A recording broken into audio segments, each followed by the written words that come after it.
SEC Chair. Atkins says a dedicated crypto fundraising framework is awaiting White House sign-off, SEC Chair. Paul Atkins confirmed on April 7, 2026, that a proposal internally called Reg Crypto is awaiting White House sign-off and will be published soon after clearance. The framework covers fundraising rules and startup exemptions specific to crypto projects, with a separate innovation exemption expected to follow shortly after the initial publication.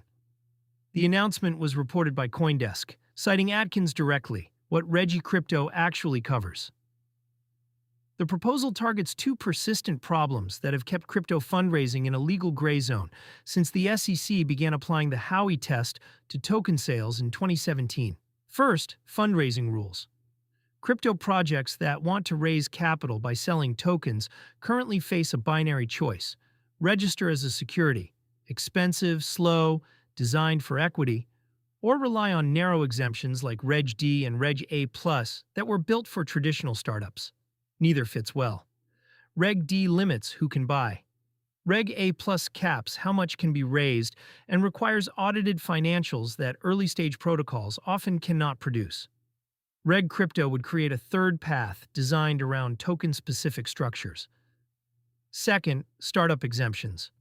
Early-stage crypto projects operate in a window where their tokens may function as securities during fundraising, but transition to utility or governance tokens once the network launches. The SEC has never formally recognized this transition. Reg Crypto reportedly addresses it by carving out exemptions for projects that meet certain decentralization or functionality milestones. The innovation exemption, Atkins indicated a separate innovation exemption, will follow the Reg Crypto publication.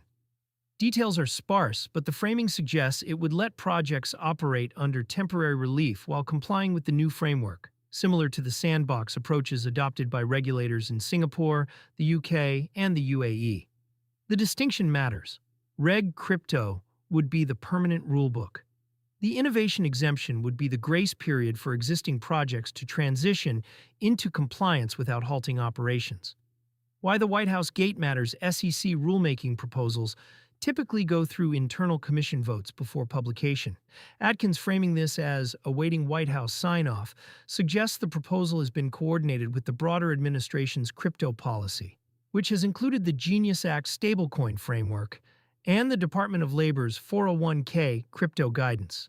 This coordination could mean the proposal is broader than a typical SEC rule.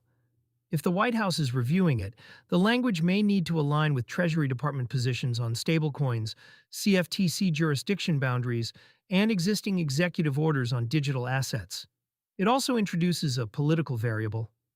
White House sign-off is not a rubber stamp. Policy staff may push for changes, additions, or delays depending on how the proposal interacts with ongoing legislative efforts in Congress.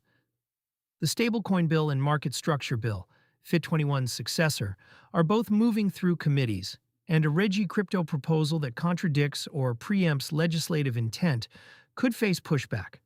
What this means for crypto fundraising.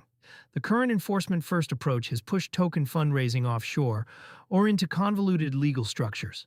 Projects incorporate in the Cayman Islands, restrict U.S. participation, and use SAFT agreements that create legal complexity without regulatory clarity. A dedicated Reg Crypto framework would not eliminate those structures overnight, but it would give U.S.-based projects an alternative to the launch offshore, hope for the best strategy that has dominated since 2020. For crypto card issuers and wallet providers, the downstream effects depend on whether Reg Crypto treats payment tokens differently from governance or utility tokens. Card programs like those offered by Coinbase, Crypto.com, and Ether.fi already operate under money transmission and banking licenses. But projects that issue their own tokens for cashback rewards or staking benefits could face new compliance requirements or find relief from existing ambiguity, depending on how the exemptions are structured. The timeline question, Atkins said soon without giving a date. In SEC rulemaking, soon after White House review can mean weeks or months. The initial publication would be a proposed rule, not a final one. That triggers a public comment period, typically 60-90 days, followed by revisions, another commission vote, and final adoption. Even with an accelerated timeline, final rules are unlikely before late 2026 or early 2027. The innovation exemption could move faster if structured as staff guidance or no action letter framework rather than formal rulemaking. Those mechanisms do not require commission votes or comment periods. Bitcoin traded at $69,139 as of April 7, 2026, down 1% over 24 hours. ETH sat at 2,127, down 1.2%. The Fear and Greed Index read 36, fear. Markets did not react to the Reg Crypto news in the immediate hours after the announcement, consistent with the pattern of pricing in regulatory developments only after concrete text is published.